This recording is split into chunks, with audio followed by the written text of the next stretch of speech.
کرنا چاہتا ہوں، حضرت ایوب علیہ السلام معاذ اللہ ثم معاذ اللہ نبی ہیں، نبی گناہ نہیں کرتے، آپ گناہگار تھے، پھر بیماری کیوں آئی ہے؟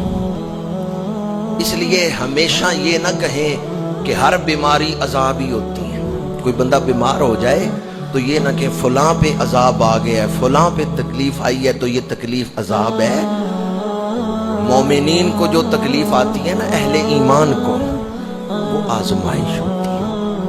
حضرت ایوب علیہ السلام تو معصوم ہیں، فرشتوں سے زیادہ پاک ہیں، پھر بیمار ہو گئے، پھر اتنی تکلیفیں دیکھی، پتا چلا اللہ اپنے پیاروں کو بھی تکلیفوں سے گزارتا ہے، اللہ اپنے پیاروں کو بھی تکلیفوں سے گزارتا ہے۔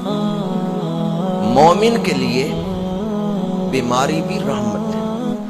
حدیث پاک ہے ترمذی شریف میں، میرے آقا کریم صلی اللہ علیہ وآلہ وسلم نے فرمایا، گناہگار بندہ ہے، بیمار ہو گیا، اس نے صبر کیا، پھر ایک وقت اس مومن پہ ایسا آ جاتا ہے، وہ زمین پہ چل پھر رہا ہوتا ہے اس حال میں کہ نامہ اعمال میں ایک گناہ بھی نہیں ہوتا، وہ بخشا ہوا زمین پہ چل پھر رہا، وہ بخشا ہوا زمین پہ چل پھر رہا ہے، تو بیماری سبب بن گئی گناہ بخشوانے کا۔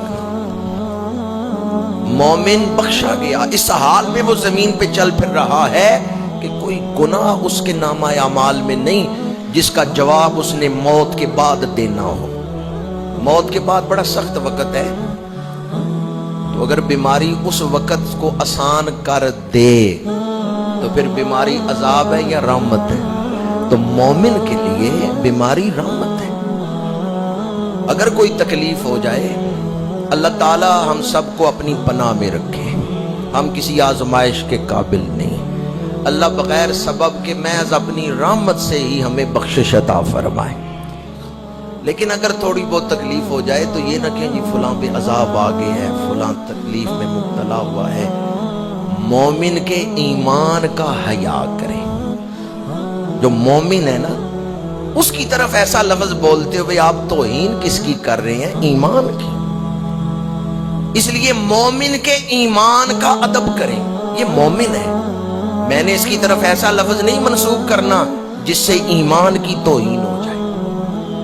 اس لیے ایک تو میں ایمان کے حوالے سے یہ بات بھی عرض کروں گا، نماز پڑھتے ہوئے جب آخر میں دعا مانگے نا، ربنا اغفر لی ولوالدی وللمؤمنین یوم یقوم الحساب، اس وقت بھی تمام مومنین کی نیت کریں دل میں، نماز میں خضوع و خشوع پیدا ہو جائے گا۔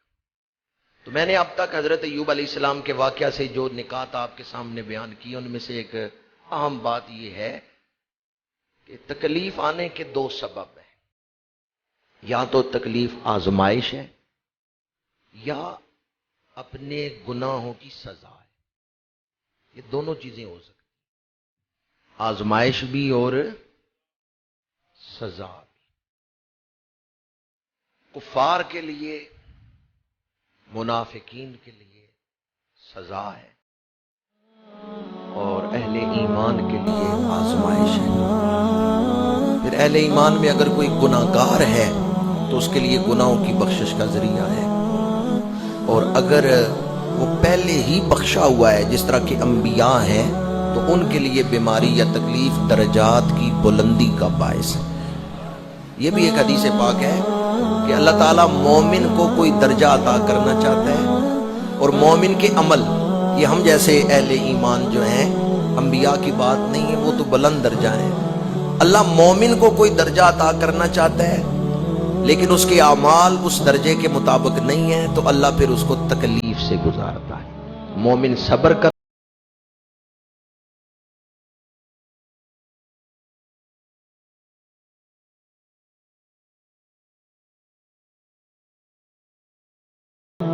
اور اللہ کی رحمت پہ کامل یقین کے ساتھ گزارا جا سکتا ہے۔ ورنہ بہت سارے لوگ ایسے ہیں جو مایوسی پھیلا رہے ہیں اور افواہیں پھیلا رہے ہیں۔